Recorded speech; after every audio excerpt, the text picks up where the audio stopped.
नमस्कार दोस्तों, आप सभी लोगों का स्वागत है। मेरा नाम देवेश है और आप देख रहे हैं करियर गाइड बाय देवेश। तो दोस्तों, आज का जो वीडियो होने वाला है एक बहुत ही इम्पोर्टेंट टॉपिक पे होने वाला है।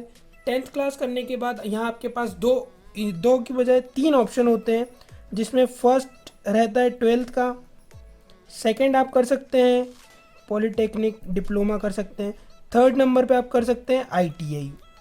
दोस्तों, बहुत सारे स्टूडेंट जो होते हैं 10th के बाद आईटीआई करना चाहते हैं, तो ये बहुत ही इंपॉर्टेंट वीडियो होने वाला है उन स्टूडेंट्स के लिए। दोस्तों, आईटीआई की जो बेसिक क्वालिफिकेशन होती है वो है 10th, और कुछ फील्ड्स में आईटीआई 8th बेस पे भी हो जाता है, जैसे कि मेसन, कारपेंटर और पेंटर जनरल, फैशन डिज़ाइनिंग और बहुत सारी ऐसी ट्रेड्स है जिनमें आईटीआई 8th के बाद भी होता है। दोस्तों, आज हम बात कर लेते हैं आईटीआई के एडमिशन प्रोसेस के बारे में। इसके बाद हम बहुत सारी वीडियोस बनाने वाले हैं जिसमें आपको आईटीआई के रिलेटेड बहुत सारी इन्फॉर्मेशन, जैसे ट्रेड्स के बारे में पता चल जाएगा, आईटीआई के बाद वैकेंसीज़ के बारे में पता चल जाएगा। तो ऐसे बहुत सारे वीडियोस आपको आगे देखने को मिल जाएंगे, तो आप चैनल को ज़रूर से सब्सक्राइब कर लीजिएगा। तो चलिए करते हैं आज का वीडियो स्टार्ट। तो दोस्तों, ऐसा है कि यहाँ 10th अगर आपकी कंप्लीट हो चुकी है या फिर आपने 12th भी अगर कर लिया है तो भी आप आईटी कर सकते हैं। इसमें मिनिमम क्वालिफिकेशन आपकी 10th होना चाहिए। तो अभी दोस्तों, इसके जो फॉर्म स्टार्ट होते हैं वो अधिकतर मई जून में स्टार्ट हो जाते हैं। दोस्तों, आईटीआई में जो एडमिशन लेने का प्रोसीजर है उसमें आपको ऑनलाइन फॉर्म भरना होता है, जिसमें आपका रजिस्ट्रेशन और चॉइस फिलिंग होता है। और इस टाइम 2022 के जो फॉर्म है वो मई 2022 से जून 2022 तक फिल हो चुके हैं, और अब जो है इसकी काउंसलिंग की लिस्ट आने वाली है। तो दोस्तों, इसका जो प्रोसीजर है वो यहाँ मैं आपको समझाना चाहूँगा। यहाँ पे आपकी जो 10th की क्वालिफिकेशन होती है उसके बाद आपको ऑनलाइन फॉर्म भरना पड़ता है, जिसमें कि आपका online registration plus choice filling होती है। रजिस्ट्रेशन प्लस चॉइस फिलिंग होती है। तो इसमें आपका फर्स्ट राउंड जैसे अभी स्टार्ट था, जो कि मई 15 में से 13 जून तक चला, जिसकी चॉइस फिलिंग की लिस्ट अब आएगी। यहाँ पे आप जब ऑनलाइन फॉर्म भर देते हैं, इसके बाद में आपकी काउंसलिंग की लिस्ट आती है, यानी मेरिट लिस्ट आती है।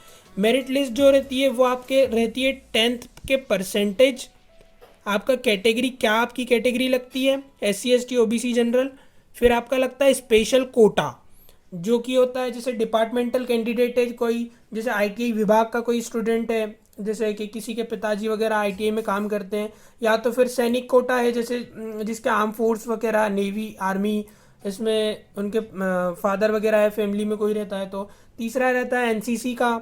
तो ऐसे अलग अलग बहुत सारे कोटे होते हैं। फिर उसके बाद में यहाँ पे हम बात कर लेते हैं, मान लीजिए आपने ऑनलाइन रजिस्ट्रेशन कर दिया, यहाँ आपने चॉइस फिलिंग कर दी, उसके बाद आपकी मेरिट लिस्ट आई। मेरिट लिस्ट में यदि आपका नाम है तो आपको ऑनलाइन से निकलवाना पड़ेगा अलॉटमेंट लेटर। तो दोस्तों, अगर मेरिट लिस्ट में आपका नाम है तो यहाँ पे आपका निकलेगा ऑनलाइन से अलॉटमेंट लेटर। ये प्रोसेस है 3rd नंबर की। तो यहाँ पे आपका निकलेगा अलॉटमेंट लेटर, जिसमें कि आपका नाम होगा, कि आपका नाम लिखा होगा, और साथ ही लिखा होगा कि आपका किस फील्ड या किस ट्रेड में आपका आईटीआई में एडमिशन हुआ है।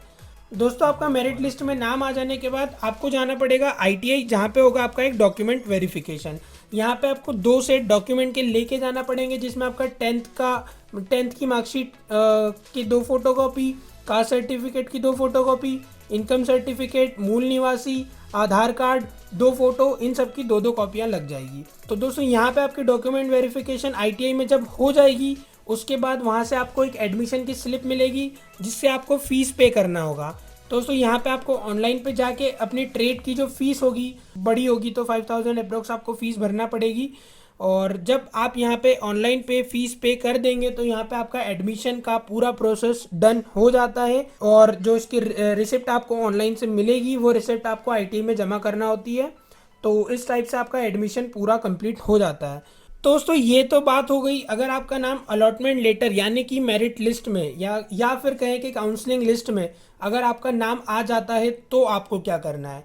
दूसरा यही, अगर हम एक बात देखें कि अगर आपका नाम आईटीआई में नहीं आता है तो उस केस में आपको करना होती है 2nd नंबर की चॉइस फिलिंग।